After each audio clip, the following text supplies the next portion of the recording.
duhu starog dobrog običaja, Mladinska knjiga će i ovog leta obradovati lepim i vrednim poklonom svoje čitaoce. O samoj akciji nešto više reći će nam Igor Martić.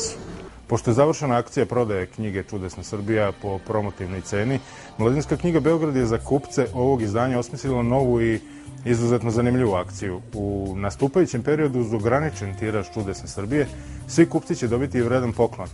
Radi se o digitalnom fotoaparatu Fuji koji pravi fotografije u rezoluciji od 10 megapiksela i ovako opremljeni naši čitaoci će moći da daju svoj doprinos misiji spasavanja zaista Čudesne Srbije od prolaznosti i zaborava. Kao što je već poznato, Čudesna Srbija nije samo putopis i ode lepotama Srbije, nego i svojevrstan apel da više cenimo i povedemo računa o onome što je naše i što ostavljamo potomstvu.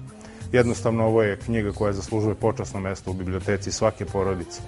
Čudesna Srbija je knjiga kojoj ćete se stalno vraćati, bilo u želji da saznate nešto novo, bilo da dopunite nekim sopstvenim iskustvom, što će vam uz ovaj vredan poklon biti mnogo lakše. Cena knjige je 9.490 dinara i možete je kupiti na 6 mesečnih rata, a uz ovaj vredan poklon smatramo da je ovo više nego atraktivna ponuda. Knjigu sa poklonom možete kupiti u knjižarama Mladinske knjige ili pozivom na broj 011 22 57 022, a Čudesnu Srbiju možete prelistati i na našem web sajtu mladinska.rs.